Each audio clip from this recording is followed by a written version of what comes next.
Assalamualaikum dan selamat pagi. Hari ini kita akan masuk bab baharu iaitu bab 7 bertajuk saliran. Okey, apakah itu saliran?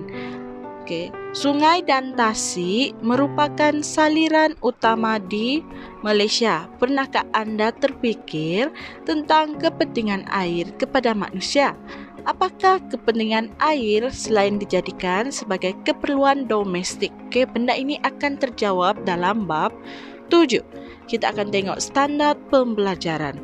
Pada akhir pengajaran dan pembelajaran, murid dapat membincangkan pandang darat fizikal di setiap peringkat aliran sungai. Okey. Mengenal pasti nama sungai dan tasik utama di atas peta Malaysia. Dan yang ketiga, membandingkan kepentingan sungai dan tasik utama di Malaysia. Okey. Dalam bab ini kita akan jumpa beberapa subtajuk. Okey, subtajuk yang pertama, pandang darat fizikal, peringkat aliran sungai. Apakah bentuk pandang darat fizikal di sepanjang aliran sungai? Okey. Seterusnya kita akan tengok sungai dan tasik utama di Malaysia. Okey, di manakah lokasi sungai dan tasik utama di Malaysia? Serta kita akan melihat kepentingan tasik dan sungai di Malaysia. Tapi hari ini kita masuk dahulu 7.1 iaitu pandang darat fizikal, peringkat aliran sungai. Okey. Air mengalir melalui lurah dan kawasan tadahan hujan di tanah tinggi.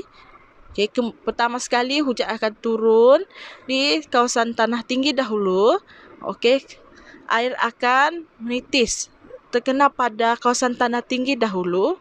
Okay, kemudian akan ditadah hingga ke kawasan tanah rendah. Akhirnya air tersebut mengalir ke tasik dan laut. Keadaan ini akan membentuk pelbagai pandang darat fizikal di setiap peringkat aliran sungai. Okey. Dalam bab ini kita akan tengok beberapa peringkat aliran sungai. Okey. Peringkat yang pertama, kita akan jumpa peringkat hulu sungai. Okey, hulu sungai. Ciri-ciri peringkat hulu sungai seperti lurah sempit berbentuk V, bercurun curam, aliran air yang deras, banyak jeram dan air terjun.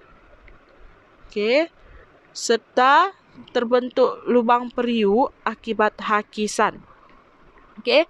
Jeram dan air terjun ini serta lubang periuk ini adalah bentuk muka bumi yang terhasil pada peringkat hulu sungai. Okey, ini air terjun, lubang periuk dan jeram. Okey.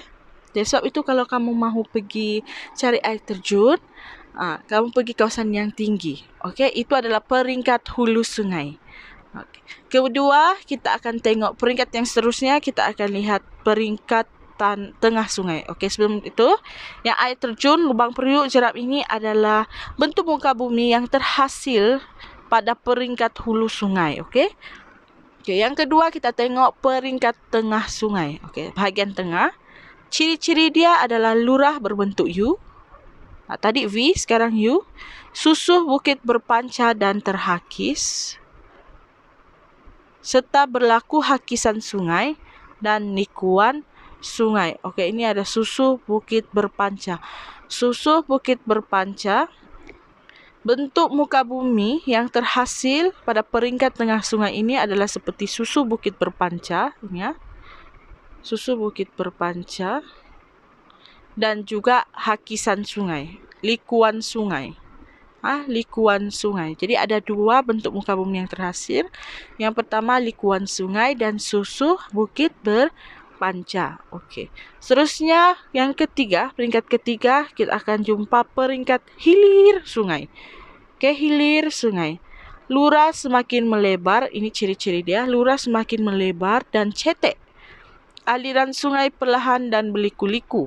Cerunnya lebih landai, terbentuknya tasik ladam, tertambak dan delta. Pemendapan sungai berlaku. Okey. Jadi kita tengok di sini ada 3 untuk muka bumi yang terjadi yaitu tasik ladam, tertambak dan delta. Okey, tertambak dan delta. Kita tengok sini ada proses pembentukan tasik ladam, okey, likuan sungai, likuan terpergam, kemudian terhasilnya tasik ladam. Likuan sungai ini air sungai mengalir, kemudian berlaku hakisan, okey, pada tengah ni hakisan, dan pemendakan berlaku sehingga hampir membentuk bentuk ladam. Bentuk ladam tu tapak kaki kuda tu digelar ladam. Okey, bentuk pemendapan hakisan terjadi sedikit demi sedikit. Di dalam ni berlaku pemendapan hakisan. Okey. Kemudian berubahlah dia jadi macam ni. Yang tengah tadi tidak bergabung kan? Dia terhakis dan membentuk aliran sungai yang baru di atas. Ni aliran sungai. Tadi di sini belum tergabung kan? Belum tergabung. Nah, kemudian berlakulah hakisan menyebabkan terjadinya satu saluran baru. Okey, sekarang kita ada bentuk macam ni. Kemudian likuan terpenggal.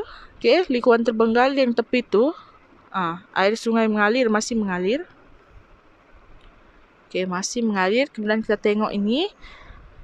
Pemendapan berlaku di tengah tu, terputuslah dia, bahkan terhasillah tasik ladam. Okey, air sungai terus mengalir pada saliran yang baru di belah atas. Okey, terjadi dia macam bentuk ladam tu. Dia jadilah satu kawasan persendirian. Tasik ladam, kita gelar tasik ladam. Okey. Terusnya kita tengok sini ada proses pembentukan delta. Delta ialah kawasan mendapan di muara sungai.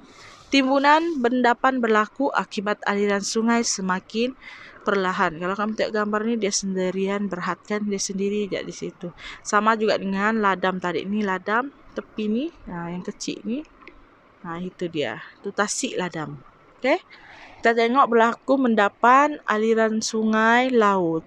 Okey, proses mendapan sedimen. Alur delta berlaku mendapan laut, proses peluasan delta. Mendapan dataran rendah laut, delta membentuk dataran rendah. Okey, itu proses pembentukan delta. Jadi kita sudah masuk untuk 7.1 pandang darat fizikal peringkat aliran sungai. Terdapat 3 peringkat. Yang pertama peringkat hulu sungai. Okey, peringkat 2 peringkat tengah sungai dan peringkat 3 peringkat hilir sungai. Okey. Jadi cikgu sudah terangkan ciri-ciri dan juga bentuk muka bumi yang terhasil. Okey.